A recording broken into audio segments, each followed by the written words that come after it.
Summer 1944. Sometimes I think the city breathes differently in the heat, slow, heavy, as if even the wind is tired of surviving. I walk along Kladna Street with a tin pail in my hand, pretending I'm just another face in Warsaw's occupied routine. Women shuffle toward the pumps with buckets. Boys kick a ragged ball between cratered walls. Tram rails gleam in the sun like stubborn reminders that life used to be simpler. Even the churches seem to whisper their masses, as though afraid to disturb the fragile calm. German patrols drift lazily down the sidewalks, rifles slung over their shoulders, behaving like men who believe they have already broken us. They laugh. They smoke. They don't see the way our eyes follow them, not with fear but with something older, sharper. But today the air feels different, too still, too expectant, as if the streets themselves are holding their breath. I feel it in my stomach, this tension no one dares name aloud. The neighbors speak in half sentences, even the pigeons seem reluctant to fly. Something enormous is gathering beneath the quiet surface, swelling like a tide about to break. And as I move through these shattered streets where 5 years of occupation have carved sorrow into every doorway, I realize the truth that only the most attentive understand. Here, in the heart of Warsaw, the outcome of something far greater than our ruined city is about to be dead. For 5 long years I have watched Warsaw shrink under the German boot, its lungs crushed, its bones splintered, its voice forced into cellars and whispered passwords. Every neighborhood carries scars now. I still remember the first public executions, the burned houses in Walla, the faces of people dragged into trucks and never seen again. At some point I realized that the city no longer measures time in days but in losses. Even breathing feels like an act of defiance. Yet beneath this suffocating occupation, something else has grown, quietly, stubbornly, like roots under concrete. The home army. My army. Our shadow network of couriers, scouts, printers, saboteurs. Men and women who choose danger every morning and go to sleep expecting a knock at the door that may be their last. We've buried comrades, hidden weapons beneath floorboards, passed coded notes through hands that trembled only after the job was done.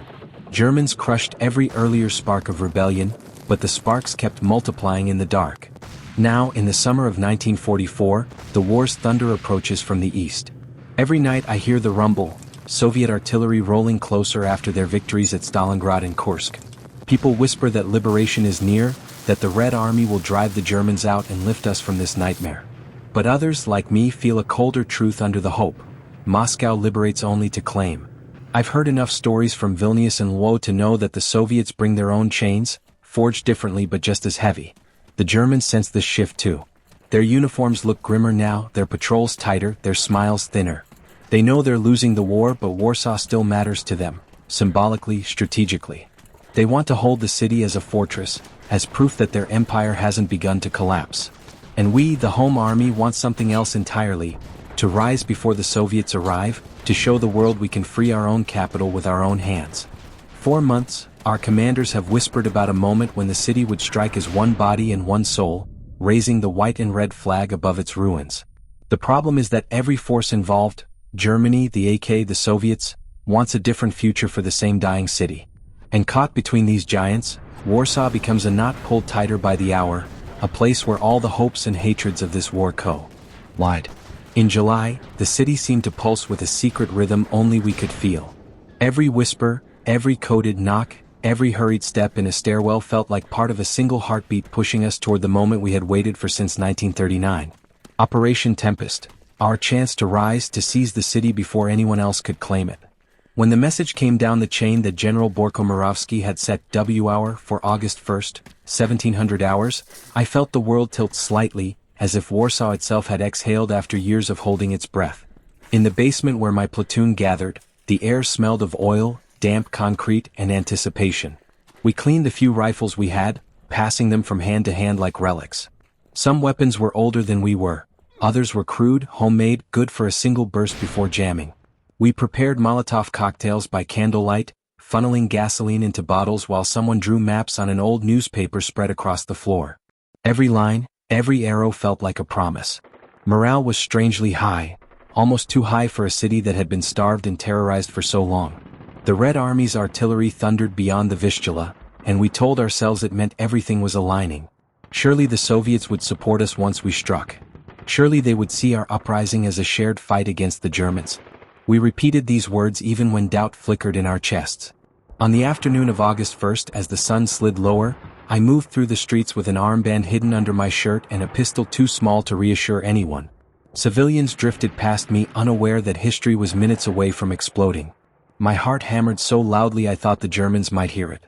Then came 1700 hours. Gunfire cracked across the city like a storm bursting open. Flags appeared in windows. Barracks were attacked, prisoners freed, German patrols overwhelmed. For a few electric hours, Warsaw rose as one body, shouting, running, firing, crying. I felt taller than myself, as if I were standing inside a dream we had all carried for years. But by nightfall, the first illusion was already breaking. The Soviets did not move. German reinforcements poured in. And among them came the units whose names we had spoken only in whispers: Dirlewanger, Kaminski, the kind of men who carried cruelty like a uniform. In a single day, our uprising changed from a daring gamble into a battle against something far darker than we had imagined. In the first hours, the city felt reborn. I remember standing on a shattered balcony near Śródmieście, watching white and red flags appear like sudden blossoms on burned buildings. People embraced in the streets, crying openly, as if all the fears stored inside them for 5 years had burst at once. Bells rang from churches that had been silent for so long I had forgotten their sound. For a brief moment I believed we could win. We all did. But euphoria lasts only until the first tank turns the corner. By August 2nd, the Germans answered with a force I had never imagined. Their aircraft circled above us like vultures, dropping bombs that shook the earth. Their tanks rolled through Wała and Ochota, streets I used to walk as a child. Soon reports reached us, too consistent to be rumors, that civilians were being massacred in their thousands. Entire blocks were swept clean. The names Dirlewanger and Kaminski became curses whispered through clenched teeth. Phase by phase, the uprising shed its illusions. The second phase was pure shock, the counterblow. We watched buildings we had fought hours to capture vanish into clouds of dust. I saw a hospital hit directly. The windows blew outward with such force that the glass cut through the wounded like invisible blades. Every victory suddenly felt temporary, like riding in sand with the tide rushing in. By the end of the first week, central Warsaw had turned into a maze of ruin. Stairwells without floors, attics open to the sky, some rooms still intact as if waiting for their owners to return. We fought across these broken levels, through kitchens, across collapsed ceilings, from one burnt hallway to the next. I learned to tell the difference between the whistle of a mortar and the grinding approach of a tank. I learned how fast a man could die without making a sound. Then came the underground phase. The sewers, our last arteries of freedom. Narrow, foul, suffocating tunnels where we crawled single file in the dark, carrying messages or wounded comrades on makeshift stretchers. Down there, the dripping echo of water sounded like footsteps. Even breathing felt like betrayal. When the Germans realized how crucial the tunnels were, they flooded them with grenades, gas, and torrents of water. Once, after an explosion, the lights on our helmets flickered out, leaving us trapped in a darkness so total it felt alive. By the third week, exhaustion had become its own kind of enemy. Food vanished, medicine became treasure, a sip of water felt like a holiday. Our uniforms stiffened with soot and blood. I watched fighters who once walked proudly now stagger like ghosts between barricades. Hope itself began to starve. The uprising had become a storm without calm, a struggle where each phase was harsher than the last, and survival was the only promise left. As the fighting dragged on, the city shrank into a patchwork of human stories, small, burning constellations in a sky gone dark. I stopped thinking in terms of fronts or districts. Instead I remembered faces, voices, gestures. The war became personal long before it became unbearable. There was Marek, a boy no older than 13, who used to sell newspapers near Marszałkowska. One morning he appeared beside us gripping a captured German rifle that looked heavier than he was. His hands trembled, but his jaw was set with a kind of stubborn pride. He refused to leave the line even when bullets cracked above us. "I've run messages for you for years," he said. "Let me fight too." I never found the right words to answer him. And I remember Helena, a history teacher before the war, who fought with a Molotov cocktail in each hand as if she were defending not a street corner but every lesson she had ever taught.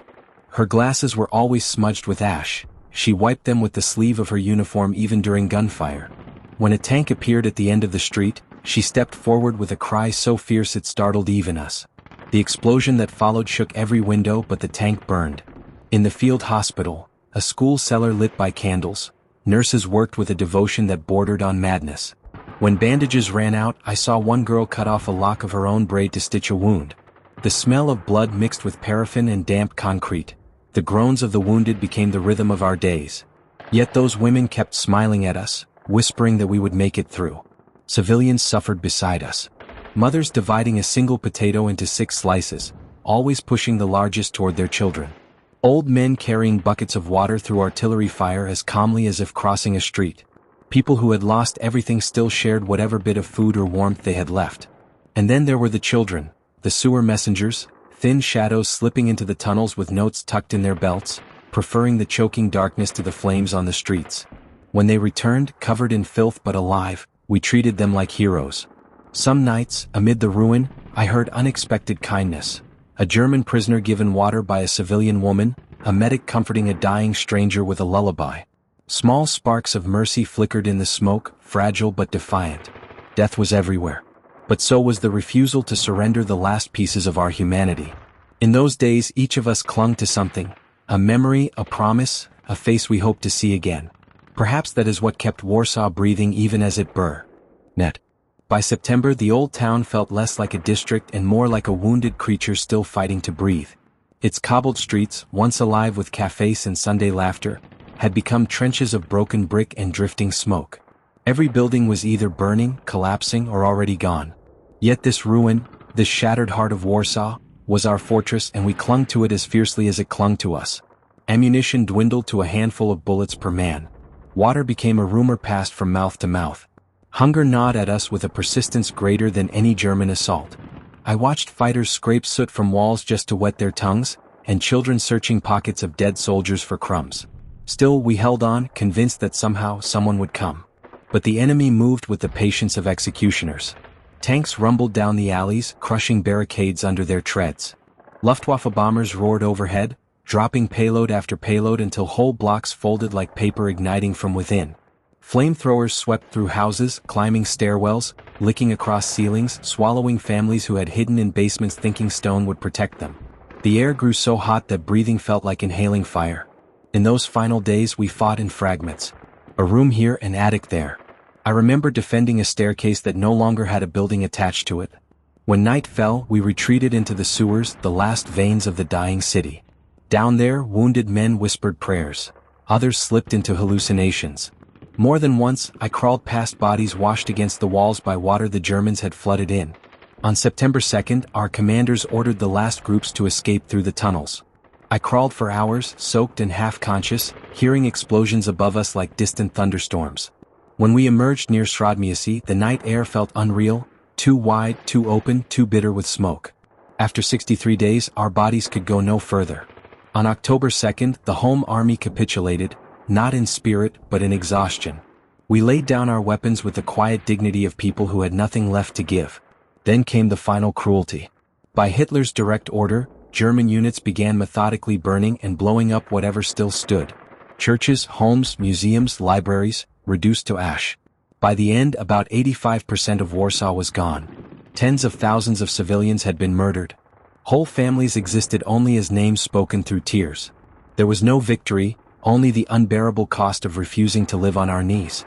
And yet, as I stood in the ruins, I felt something still burning within us, something no flame could consume. When the Red Army finally entered Warsaw months later, I was already far from the city, displaced with other survivors, carrying nothing but the clothes on my back and a silence I couldn't break. But those who returned before me wrote letters describing what they saw, and their words still haunt me. They spoke of streets where even ghosts would hesitate to walk. Whole districts erased so thoroughly that people could not find the place where their homes had stood. Landmarks vanished, churches gutted, schools cracked open like broken shells. Snow fell through roofless frames, covering the ruins in a white shroud that made the destruction look almost peaceful from a distance. Almost. The Soviets marched through this graveyard with the cold efficiency of men arriving not as liberators but as new landlords. Their boots splashed in puddles of melted snow mixed with ash. They found no German resistance, only silence, debris, and the stubborn bitterness of a city abandoned at its most desperate hour. I heard from a friend that Soviet officers looked around in confusion, as if bewildered that a capital could continue to resist even after its body had been pulverized. Perhaps they expected gratitude. They received only quiet stares. Tactically, they said the uprising had failed. Strategically too, some argued, it changed nothing for the war's final outcome.